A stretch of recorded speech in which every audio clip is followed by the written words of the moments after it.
Afternoon, everyone, and welcome to PMI Live. It is no less than episode 96. How have we got here, eh? So fantastic to have everyone with us, and especially to be accompanied by my two colleagues, Des in a very festive fetching outfit there. Couldn't resist getting you here under false pretenses in that outfit. Thank you, Des, for joining us. You're looking great. Before I introduce my colleagues here, Suze and Des, I'll just talk about the topic and the webinar we're going to go through today and how you can make the most of it, which is, of course, by interacting with these guys and myself while you've got us captive. Those of you who are not new to PMI Live, the more interactive we can make these, the better. So 2 requests. If you've got comments or observations, which we'd love for you to keep coming, please put those in the chat as we go through the session. If you've got a specific question, please use the Q&A functionality. So that's comments, observations in chat, questions in Q&A. Just helps me triage them, and I will put all those comments and questions to Suze and Des at an appropriate moment, hopefully, during the session. So the topic today is the Skills Development Challenge. Training by its very definition and skills building is phenomenally difficult. Engaging people, choosing the right topics, choosing the right people, and choosing the right moment are all challenges that we see our clients come across. So those are just some of the things we're going to touch upon today. But critically, we're going to talk about a method as well. And before I go any further, giving away, stealing his thunder or giving away his secrets, I'm going to ask Des and Suze just to introduce themselves. And then secondly, guys, if you could just update us. We haven't seen Des for a while. Suze, I think you were with us last month, possibly. I forget. But either way, glad it was so, such a moment for you, Rich. Always memorable, always. So guys, if you could A, introduce yourselves, and B, just give us a quick update on where have you been since we last saw you. Right, so if I'll go first then. It's a broad question. It was a very broad question, wasn't it? Yeah. For the man who read the memo that says wear something Christmassy and fell for it. You did great. You did great. I did, and I put the Christmas tree up as well. So it is a few months since I last participated in one of our live webinars, and it's great to be back and great to have so many people from around the globe who are checking in at this time on this day. I think I'm absolutely amazed. We're at Christmas again, and this year has just flown by. We've been involved from a consulting perspective with some truly fabulous clients who are doing some really great work. But one of the key things I've observed from the consulting world is that the changes we're having to make, or organizations are having to make, are now bigger and having to be delivered faster than at probably any other point in time. Okay. And therefore, that's why today's subject matter, from my perspective, is really important. If we can get this right, we can help facilitate the fast transformation of our organizations from where we are today to where it is we need to be. And so I'll pass over to Suze now, because Thanks, the other blonde one. Thank you, Des. Feeling very under-baubled at this end. Must try harder. So lovely to be here. Thank you very much for inviting me to join work with Des today. In terms of what I've been working on for most of 2023 and continuing into 2024, a lot of focus on renewable energy, which is obviously not going to be a surprise to anybody. Those organisations have some quite stiff targets. But as Des mentioned about speed, for these organisations, they've got targets to meet that mean that they need to create growth at a fairly cracking pace. And so working with them to optimize the way in which they work to satisfy the regulatory requirements that they are absolutely rightly governed by, but also the need to be able to deliver improved performance through efficiency, effectiveness, but also through speed. So that's really been a big theme for a lot of the work that my clients have been doing this year. I've also personally been doing a lot on thought leadership, and actually recently been recording some new episodes for Leading for Business Excellence, which will be coming out of the new year. Look at the plug. Here she goes. Quick plug. Well, it's relevant because 2 of them are from winners of CI Culture Awards. So thought, who better to talk to? And obviously very relevant for today. So watch out for those episodes when they come. We always try and change the sectors in which we talk to leaders because they offer interesting other views, perhaps. And so in January, we'll be releasing an episode with one of our National Health Service trusts on what they've been doing to build continuous improvement. So looking forward to both to all of that. Thank you, Suze. Great link. So, Desmond, or Jingle Des, perhaps I should call you, would you care to take us through the content for today? Yep, I certainly would. So, what I'm going to look at first of all, so what we're going to cover in this session, I'm going to first of all set a premise about our organisations, and that will help me set the context for the conversation this afternoon. What I also want to then look at is a skills requirement model for business improvement for both step change and continual change. And I'm going to put that plug in reasonably early. We want to have a look at how we can establish the basis for our business improvement strategy. What are the things we need for that? And then we'll get into the nub of why skills development is the best way to go about influencing the culture of our organization. One thing that I have learned, I think, over the last 10 years is that if you want to transform the way organizations think and the behaviors of an organization, then a focus on developing skills is one of the most contagious and fast routes to changing a perspective. Then we can pose the question, well, so what skills do we need to have?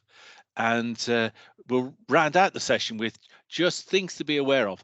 And I know that Suze and Rich are well versed and well experienced in this. So I'm going to ask if they can chip in as often as you possibly can during these sessions as we go through, because I think the number of different perspectives and positions we get on this will be helpful for those. And if for those of you listening in, drop your messages into the chat as well. Make sure you continually do that because it helps stimulate the conversation for the 3 of us.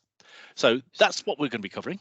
So, guys, on that note, chat coming in already. So a request, can you think about how you deal with the challenges of speed and scale that you just mentioned in your introductions as part of the webinar, please? Right, speed and scale. Okay, let's. I'm sure Rich, scale and what it means for skills development. I think I could characterize that as. Yep. Okay. Well, there's definitely an element that features and tacks towards that direction. So possibly then, if we guide me when I get there, that'd be great, Rich. Yeah, super. Yep. Yeah, that'd be really good. So the premise then. Let's start with the premise. There we go. Come on, move over. There we go. The premise. And this is the premise I'm going to make, that we're all starting somewhere close to this. And the premise is this, that we need to increase the skills and competencies specific to performance improvement within our business by training our staff in improvement thinking, methods, techniques, and tools. Now, that is probably the question that we get posed first when many of our clients come to us at PMI first. And I know that Suze, you'll probably have a view on this, is that we then have to do some work to actually just reorder some of that and say, because the actual bringing of skills and competencies is the change that we want to make. So if we apply it to our 3 questions model, that is often the 3rd question. So we need to go back and pose the first question, which is, what are we trying to accomplish? And so what I'm going to say is the premise here is that we're trying to improve business performance for the benefit of customers and shareholders. The second question asks, how will we know that any change is an improvement? And at this moment, I want to leave that one wide open as a field that we can walk in as we get there.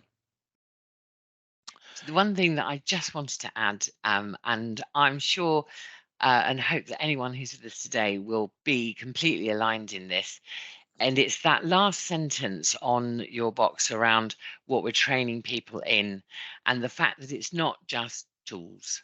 Yes, And the fact that thinking comes first, it has to be a key part of the learning, and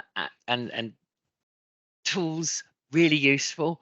Tools alone not enough. I totally support that, Suze. I totally agree with it, and I think you can often do more by thinking of methods than actually having the explicit tools. So I definitely do that. So actually, it's a good point now. Then let's have a little poll. I'm going to put that up, and then Rich, do you want to drive this for us at this point? Because the poll I've got is this one. Sure, absolutely. So my glamorous assistant Neil, who's in the background, will launch that shortly. But before he does, here's the question Des wants to ask.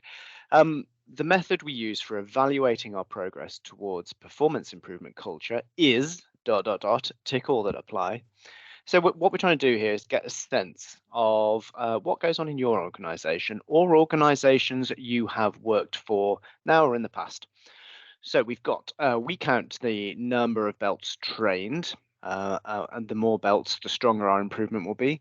We count the number of projects successfully completed. We count the financial benefits of process improvements. We do not measure, or something else. And of course, worth me saying, by belts, we mean Lean Six Sigma, belts, green belts, white belts, etc. Call them what you want. So what we're interested in, how do you evaluate your progress? Because we're trying to think about this question of skills challenge, and we're interested in knowing how you guys have seen measurement of success work effectively or not. So it's 5 answers, sorry, to the one question. Tick all that apply. Neil's going to launch that now, so hopefully that should appear on screen. There we go. Thank you, Neil. Do feel free to tick as many or as few for that matter. If you do select the 5th option, which is something else, please put that in the chat. Let us know if you've got another take or another method or another way of doing this. We'd be really keen to hear from you. So have a go at those responses. I'm just going to do it. You're going to accuse me of being the shameless plug person today. Apologies. We got a webinar on this, Susanna. We did a webinar on something like this. We did a webinar called Brace for Impact. And for those of you... I'd forgotten about that one. Yeah, so you can go to our Knowledge Hub. You can see all of our recordings. You can search in there. Anyone who is interested in considering different options for measuring impact, Brace for Impact as a webinar, well worth having a listen to. Yeah, great. And I can see, thankfully, the technology is working because people are responding. So Des, we've got some people adding across, we had at least one response across the whole gambit. So if you have responded to number 5, please remember the request to pop it in the chat so we know. There we go. That's happening. Yeah. Right on cue. What a responsive audience we have today. Excellent. Let's hope they respond as well to your plugs, Suze. That'll really round things off for the season. So we've got the 2 in the middle at the moment, Des. Count the number of projects successfully completed and the financial benefits out in a joint lead, followed up by the number of belts trained. We do not measure, very present, and then a smaller number saying something else. So from your experience, Suze first, how does that compare with what you see in clients? I mean, as you know, well trained, as all good consultants, it depends. I mean, and I think that's the point and why there are a variety. I feel that the majority are counting numbers trained.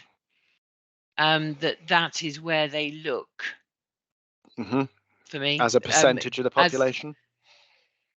Probably, let's say, around 60% of the clients. Okay. Cool. I think that would be fair. Thanks, Suze. I think the 3 that have carried the most votes there are pretty much well balanced, I think, from my experience about it. I would say the predominance one from where we are, it is it would be for me, projects completed would be the one that is followed, I think, by the financial benefits, which doesn't really surprise me, because some of our clients they're interested in getting improvements which will not necessarily be financial in all cases, which is good. So I don't think I'm hugely surprised by that. I like some of the something else comments. I think are really quite interesting. Yeah. So we've got financial benefits indirectly and anecdotally, which is interesting. Number of projects completed per trained belt. Okay, as a ratio, interesting. Pyramid approach with different levels of belts by different gradings from 100% at yellow belt. And then number of people involved. One thing's just occurred to me as well. We've got a couple of clients measuring number of people certified as well, and a project certified, and then in subsequent years, number of projects delivered in those categories. So it creates kind of a bit of a grading over time to see. Okay, fantastic. One final one has just come in there. Track ideas submitted for improvement projects. Okay, that's great. That's very interesting. I once wrote an article called Never Suggest Improvement Suggestions. I will dig that out. I've been threatening that for several people. I'll dig that out and make sure it goes in our knowledge hub in the not too distant future. For reference, Desmond, back to you. Great. Well, thank you for that, everybody. That gives us a good perspective of who's in the room and what's happening in the room today, which is good. And let me see if I can get the slide to pop forward. It does do. That's good. Right. Now, what I'm going to do is I'm going to create a model in front of you. And this, if you've worked with PMI for any other time at all, many of you will be familiar with, but I'm going to adapt it towards the end.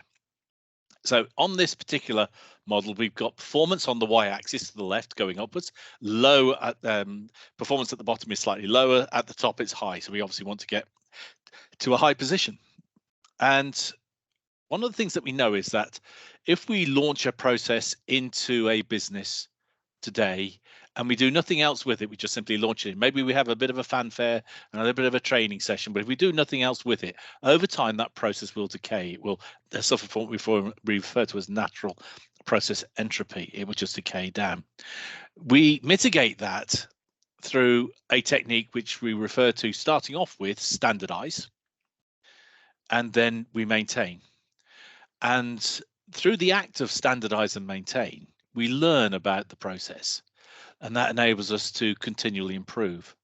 And so the continuous improvement of our process, or the continual improvement of our work, is actually a function of standardizing and maintaining and improving the process. And that's the first element of the model.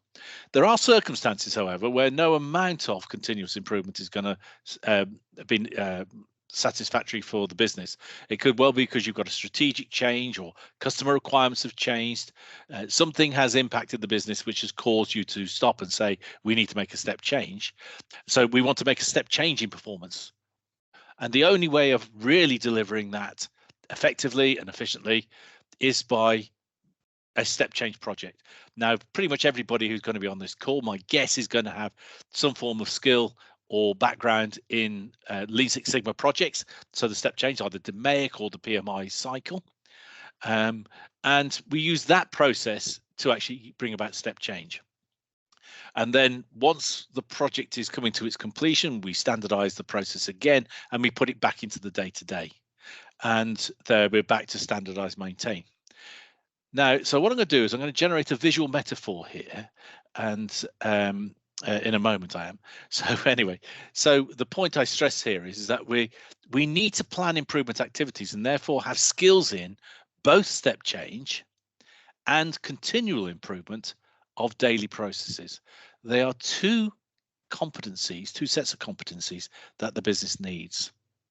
And if I was to now just take that model, and I'm going to screen out in this nicely peached color the bit about continuous improvement, and then actually screen out the bit that's actually step change improvement, and go again with the daily process management. It was quite a deliberate attempt in here to actually just make people stop and say, actually, of all the activities we are doing in our business to improve, the greater proportion of them should be related to the skills in daily process management. we do need the skills in step change projects. But one of the things I would say, and it's a little challenge, I'm quite happy, please pitch into the chat if you feel differently on this, or even if you support it, I suppose. I have a hunch that we spend too much time worrying about the number of belts we got trained and not enough time worrying about whether we have the skills in the business to manage processes on a daily basis. I think this is a really, really great visual representation of the 3 phases. And you know, to your point, to some extent, I think that, you know, one of my concerns would be that I don't see enough of the 3rd element of this, the top row, if you like. So I see people who are looking after their process up front, and I see people who are doing step change improvements, but I'm not sure how much attention is then placed on the maintaining of the gain that they've achieved, and that they're not at risk of saying that was fantastic, phew, and then going back and then of course risking the natural process then to re again, and you're back to square moved one. on, right? It's the next thing. It's over there. Yeah, it is. Yeah. It's an interesting one. That's an interesting one, Suze, because actually I'm going to put a slide up in a little while, because I think over the last 3 years, most certainly, I've experienced on a number of occasions a phenomena which I will point out when I get there, that I've experienced, particularly when we're doing close proximity improvement work, when we're on the sites and we're working with people and we're picking up specific issues. But just now, to build on that then, so what I'm going to actually do is to, on this one here, I'm just going to actually just give a little tableau of the skills for improvement. So I've created a Venn diagram here, and what I've got on the left hand side are the skills for daily process management, which has got our standardized maintain icon in it, as you can see. And on the right hand side, the slightly bluish circle represents the skills and techniques that we would use in a project environment or step change projects. What I would say is I think the thinking models, the tools, the techniques are broadly the same in both sides, but there are some additional tools that you need when you're managing the daily process management that you wouldn't use in a project. And there are some tools that and thinking and techniques you would be using in projects which you don't necessarily need in the day-to-day. But we need to have both of those skills as in our business available to us to aid us to go forward. So that's a theory that I've got. Now, one of the things I would like to ask at this present moment in time, this is going to be purely in chat. So hopefully now there's a little box that's appeared on there, and I'm going to pose a question. So if you would do in the chat, is I've advocated that there's 2 types of improvement skills: daily process management and step change. So question to you all is this: does your organization recognize these? And the answer is either yes or no. So in the chat, would you type yes or no? And then answer the question: what percentage of your employees should have these skills? And that is then simply either whatever percentage it is. So do daily process management first. What percentage of your organization should have daily process management skills, do you think? And then followed by what percentage of your organization should have step change skills? And if I give you a couple of moments to do that, I've got lots of no's and yeses, but none of the percentages at the moment. So if you want to, and that's okay. That's because we all kicked off before you'd given the full explanation. That's why. Yeah, that's it. Well, there's a good thing when you work with Process Management International. Work to process is the basic premise. That is fantastic. Massive improvement. Massive improvement. Absolutely. So we've got 80, 25, 100, 20, 100. Wow. 75%, 20, 15, 20. Okay. Great. Good. Okay. I'll take your steer, Rich and Suze, as to when I should move on, but I'll let people. There's a good number of people. Well, I'll keep an eye on the responses. It looks like we've got quite a lot of bias on towards the first, I think. Right. Yeah. So it's interesting. There's 2 or 3 in here which said no, our company doesn't recognise it, but it should be 100 and it should be another percentage. which is really interesting. Really interesting. Fantastic. And of course, one of our earlier ones, no idea of daily process management, which of course, again, that doesn't surprise me. No, it doesn't, and I think it's a good one to learn. So what we're going to do now, then, in a moment, I'll reveal what Des's theory is, despite wearing a Christmas jumper, I do have theories.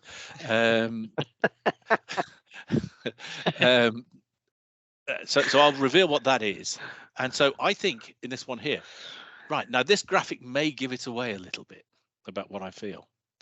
Right, the skills ratio: who should be trained and in what.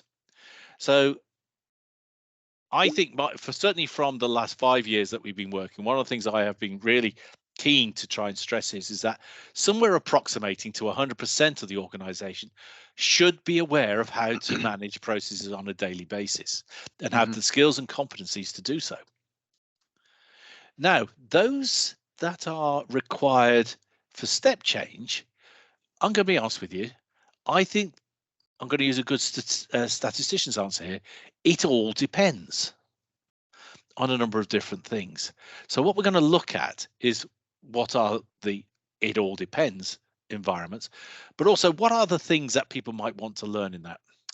And this is what I have learned, I think, from certainly the last 3 years, is that too many improvement programs are hampered by the fact that they only deal with step change and only measure step change and ignore the management of daily process.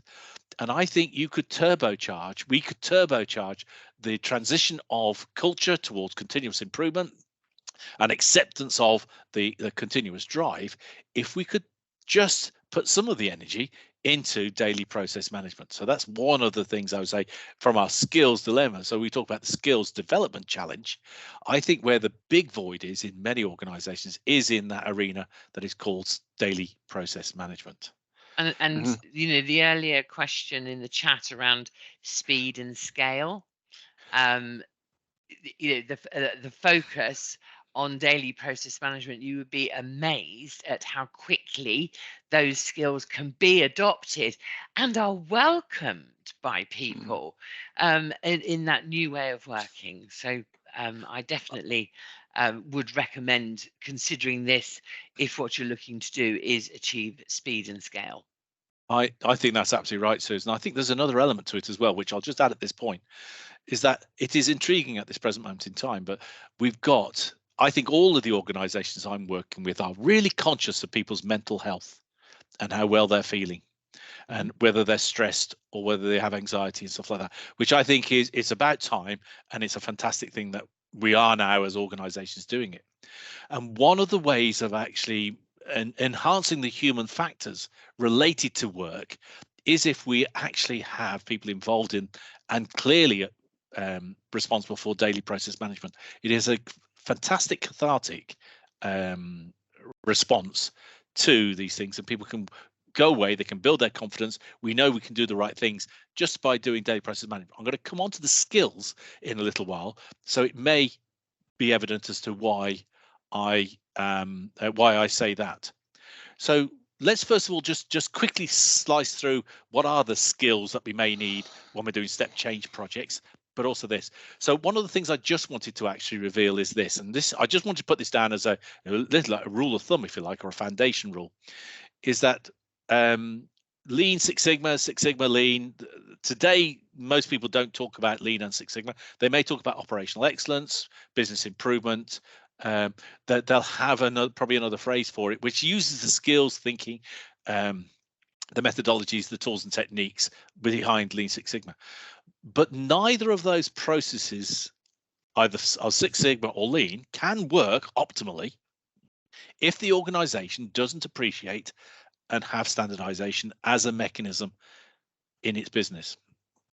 And based upon that, we need to have a method by which that can be managed. So just as a basic premise, this is a Des theory, is that Lean and Six Sigma are fantastic concepts, but they can only be robustly deployed if you have standardization and process management as foundational requirements within your business. That's just a theory. So moving on then to improvement competencies and step change, is that what you'll find is that, and this is particularly related to belt skills, so your green belt, your yellow belt, your orange belt, whatever it may be, remember that the belt skills are taught as a project environment. And that means each intervention has a clear start and end, and hopefully is just done once. And the skills we need within that are the understanding of the process of improvement. And that's effectively the process the project will follow. And some of the competencies we need to create in our green belts and black belts are having the correct mindset, and most certainly having the correct attitude. And then the understanding of the correct tools and techniques and how to use them, and using those correct tools and techniques at the right time and on the right thing. There are many times I've seen tools used at the wrong time and for the wrong thing, just because it was a tool. And you wouldn't always take a hammer to do a thing that a precision screwdriver may need to do, would be the thought I'd have on that. We then have this and I think this is really good. I think the adoption of these levels, I think, is really good, where you have white belts. So all of those people who are going to be interacting with the process of improvement through projects, right? White belts, so they know how to interact. They're familiar with it. They've got some idea what's going on. Yellow belts, they're also understanding the process of improvement and their particular role. They can aid and support the green belts. Then you've got the higher level skills of green belt and black belt, and up at the top, master black belt as well. And I think they are all skills that are focused and coached in about taking people from a start of something to the end of something in a project environment, however you do that. And I think that's really important to note. One thing I'm going to actually express. Sorry, I know you're in flow. There's me. I'm into it, aren't I? I know. Did you just go back one slide for me? I can, yes. You know what? One of the things that occurs to me is that I'm asked a lot: how do we establish a culture of continuous improvement?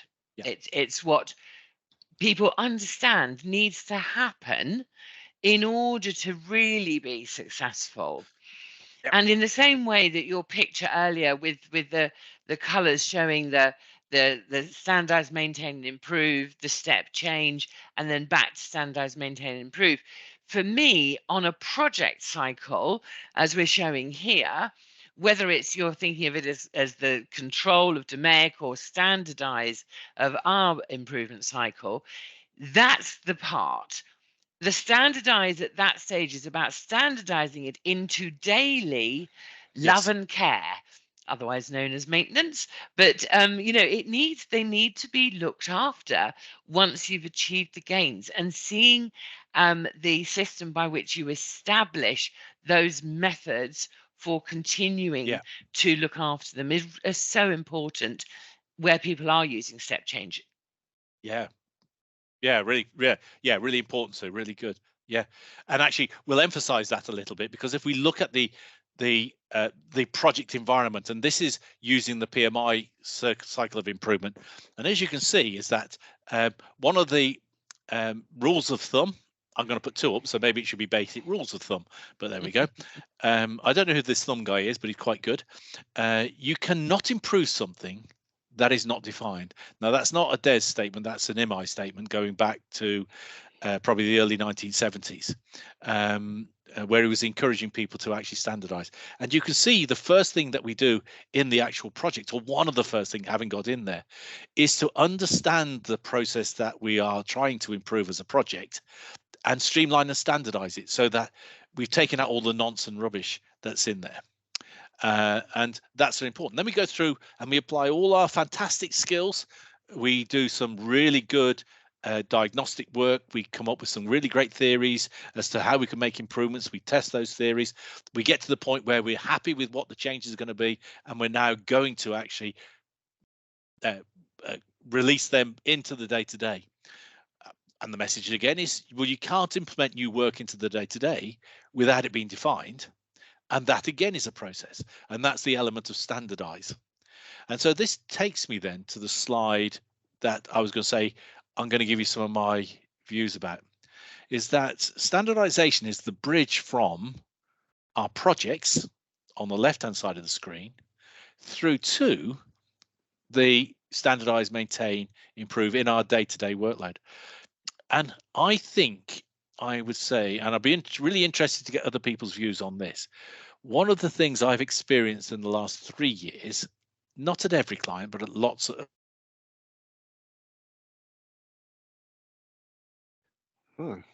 Well, there's a thing we've been trying to do to Des Kelly for years, and we appear to have lost his sound feed. Desmond, can you hear us? We may not. Oh, and he's back. Hello, Desmond. I'm just saying to the audience that it's something I've been trying to do for years. You muted without you knowing, and we lost you somewhere. I don't think it was your action. I think we had a technology failure. I believe we've got you back. Right. Okay. So any idea where I was? I went quiet because that's an unusual thing. Somewhere profound. You obviously you were talking about the bridge of standardized. You were about to ask for people's input. Anyone who had any experience of this. Okay, so my experience is that frequently the actual, when we come to look at a problem that we've got in the business, when you come to explore the process, the level of standardization or communication of that process is really not to the degree it really should be to enable people to operate it in a standardized way. So if anyone's got any views on that, it'd be quite an interesting one. So that, I think, Suze, builds to the point that you were making about standardization. Yes, indeed. And you know, again, this picture and the idea of parts of a jigsaw bridge, however it is you see this, is that fundamental answer to building a continuous improvement culture. It's only if you are doing both parts and both parts effectively, and you have your eye on both parts, and you see the importance of both parts, that you will create that culture where everybody's thinking and working the same way. I'm agreeing with you there, Suze. I think that's really vital, and that's one of the things, one of the little storylines I'd like you to take away from this afternoon's webinar, if at all possible, is that the skills and competencies we need in our business, we definitely need green belts and black belts, because there are some really tricky and rocky problems that we really need to get to grips with. And in truth, a highly capable green belt or black belt and the supporting structure is vital to do that. But it is suboptimal if you don't have the maintenance of the standard within the day-to-day. So I think that's a key point. Fantastic. Thanks, Des. Really mindful of the time. I can see we've got quite a lot of comments coming in as well. Looking forward to you marching on. Good. Okay. So managing the day-to-day then, in that case. So this is maybe where some of you probably don't really have maybe a clear perspective at this moment in time, but the improvement competencies on the day-to-day is about understanding the current state and its priorities in the day-to-day, making sure we establish roles within the business, developing the team's capability, and the establishment of management of critical processes. Now, you don't have to manage every single process all of the time. You know, there are certain processes which you can be relatively passive with in some respects, and you don't need to document them, you don't need to be over the top, but the critical processes need to be determined. And so this is a little graphic you'll see on our website, so I pulled it out, and one of the things here, so what we want to do, the focus of our day-to-day process management should be: priority processes are standardized and improved. We have appropriate measures in place to monitor performance. We have capability created with managers and operators to identify and resolve problems or abnormalities, and that those teams regularly meet to discuss performance and resolve issues. And there are some other things in there that we've got in terms of, the leaders, where they set goals for their processes, actively sponsor change in their processes should they be necessary. And I'm going to touch on where the leader skills come on as well. Now, some of the detailed skills that you may need in daily process operating are things like map the process. Well, a green belt can map a process, a yellow belt can, but it's in the context of project, not in managing the day-to-day. And I think that's quite important. Understanding the voice of the customer. Well, the green belt and the black belts have to understand the voice of the customer. Yeah, but so do the people who are operating the processes. So it is important that people operating the processes know them. So we can do things like manage the standards, manage risk, monitor performance, resolve process abnormalities, operate, manage the process standards, operate and resolve process abnormalities. So over that side, so there are some really important skills that we can impart upon people working in the daily process, which will hugely change the scene and the horizon that we're faced with for our continuous improvement.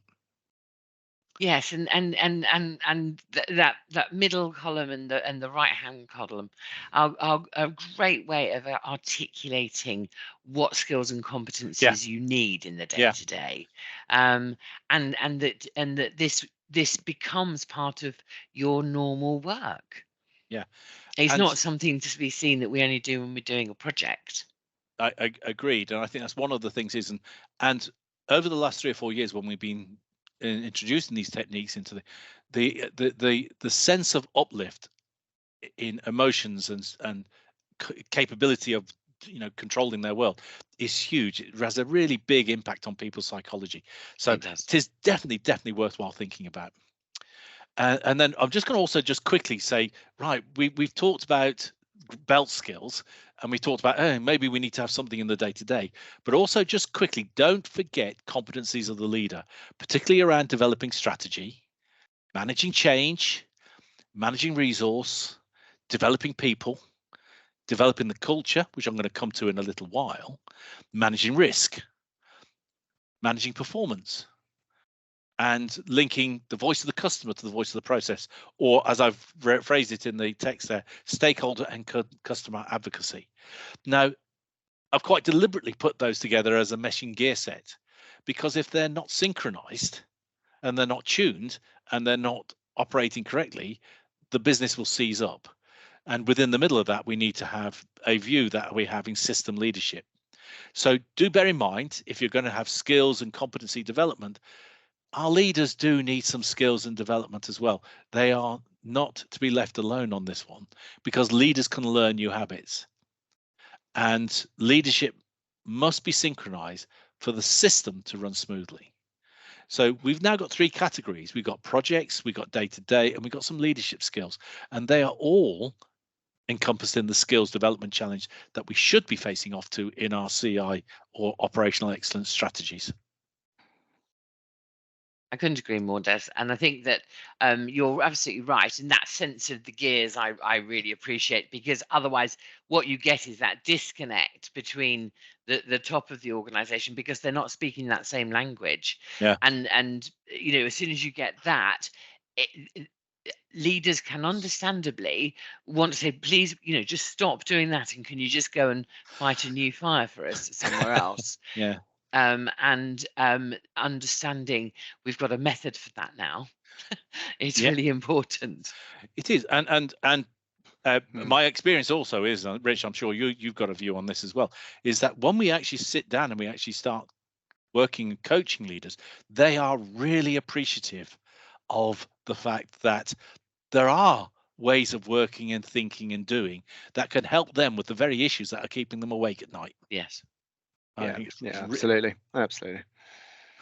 And which leads me then to actually this point about transitioning culture. Now, Suze, you mentioned right at the beginning about this one of the questions you get is we want to get our CI culture built up. So actually, it's probably worthwhile we just touch a little bit about that. So if you've seen some of my presentations before, guys, you'll have seen this slide before, because it's one I will use. And one of the things I would advocate is that we can boil culture down into 2 simple things, really. The way things are done around here, and that includes the processes that we use, the mindset, the governance we've got, the competency. It will include things like the systems we use, all that sort of stuff that we've got. And then the other feature is what is acceptable around here. And if we understand those things, we can start to actually apply a lever to our culture and make it move. There are two things easy to touch upon that can actually help us with our culture. Now, I'm just going to do this little slide for transitioning the culture. Now, this graphic here shows on the left-hand side, again, that business performance, so improving business performance and time. And I've shaded it out because you cannot change culture, I would argue, if you don't understand the world in which your business operates in. And so use tools like Pestle or whatever it's going to be to do that. And then your culture will sit in that environment. And what we want to be able to do, I suppose, is move away from being average or good to being best in the sector. That's what we want to do. And the message that we've got to get across is that the thinking, the values, the systems, the norms, the behaviors that got you to the point where you were here will need to change if you want to get to this point. They will need to transform if you want to be here. And so the question is, what are there any techniques that can help us facilitate that change? Yes, there is. We can add a vision and mission. We can always have a vision and mission that allows people, a lighthouse, if you like, for people to go to walk towards, and a business language which is sensitive to system thinking. And there you see the system of profound knowledge that's popped in. All right, so that can help. But probably the greatest accelerant you can get for this is that if you take your skills in daily process management and skills in step change and also the leadership skills, that will be the thing that can pull your culture up to this thing. And one of the most amazing things I've seen over the last 3 years is just how when you actually enhance skills, you bring new insights to the organization, just what a huge and powerful impact that can have on the culture of the organization and the psyche of that organization. Really something I think that would be worthwhile looking for. It's like everybody starts to talk the same language, isn't it? We go from an international multilingual organization to a unified, all focusing on the same goals, all speaking the same language, using the same methods. Yeah, indeed. So we have now then, so we take that then. I'm just going to look at, right, creating your improvement strategy. So I'm going to just get a little bit of a lick on this one at this moment, because this takes us to a point here. Strategy is all about making deliberate choices about what to do and probably more importantly, what not to do. And I think that's really important. Now, you don't need to have a glossy magazine to have a corporate strategy. You don't need to have it in a PowerPoint slide. You just need to have deliberate decisions and choice about the choices you're going to make. So that's one thing. That leads me then to this, which is how many belts should we have? And we saw earlier on, for example, that we've got things in here that belts should be 20%, 20%, 10%, 15%, various things there. From the research here, I did quite a bit of I went to the Google encyclopedia just to actually look at it, and there we have some people say 5% of your organization should be green belts, 0.5% should be black belts, or the one below, 1 black belt per 100, 3 green belts per 100 people. 50% of your organization should be yellow belts. And what the thing I've got to say on this one here is, well, they all may be right or they all may be wrong. It rather depends. So here's one core thing to think about when you are setting an establishment or targets for belts. Skilled green belts and black belts work on step change projects, as do the yellow belts and white belts, because they support our green belts and black belts in step change projects. What's really important to understand is how many changes can your organization effectively deal with at one time, because that will be the determinant of how many green belts or black belts you need. It will also be determined upon what is your strategic intent. What are the important things you need to do? So the content of an improvement strategy then should be this, is what is your organization's vision, mission, strategic choices? So what's the organization strategy? What's the business improvement priorities that emerge from that? And therefore, what are the skills and competencies that are needed to implement that. And those, you've seen the three of them. And it could well be you don't actually have a stated vision or mission or strategic choices, but I guarantee within your business you will have key things that people know, either through urban legend or through some other means, are important to the organization. And as you know, I absolutely agree with that. And I have worked with, divisions of, even departments of organizations, where they are able at a level to set their own strategy around what their goals are, which then do inform, well, what skills do we need now to deliver that? So, it doesn't always, it's really helpful if you are leading from the top with a clear strategy, but if you don't have one, it's still possible to make those changes. I totally agree. As long as you've got the improvement priorities clearly articulated. Exactly. I think that's absolutely right, Suze. I totally agree with that. So don't get massively hung up if you don't have the glossy spangly vision and mission hanging about. One of the things we'd say about closing the gap then, and this one here is, and this is I revealed all in one case, closing the competency gap is not about putting people in a classroom and a training room. There are a multitude of mechanisms, ways of enhancing people's capabilities and practice. It could be coaching, it could be classroom activities. The ones that I know are the most effective that we've had are where we're doing the experiential learning, actually out on the shop floor or in the office, in the place where the work's being done, working with the people and building the competencies whilst we're doing it. And people learn as they do, and it becomes really second nature. So don't get hung up about one mode of delivery of practitioner skills changing. It can be done in almost any way. Any of those ways. In fact, will benefit often from being done in all ways. That's the joy. The world has moved on. We've got lots more opportunities for learning, and it's about facilitating those opportunities. I totally agree, Sue. So I mean, I think some people have an aversion to the classroom and never want to go back there. They left when they were 14. Damned if I'm going back there again. And so other ways of doing it, and people will respond really positively to that. So I'm just going to start falling into just what are some of the pitfalls that you could go into and doing this as we wind towards our conclusion on this afternoon. So what could possibly go wrong? Well, the first thing, it relates to this thing about my premise about we need to have the skills.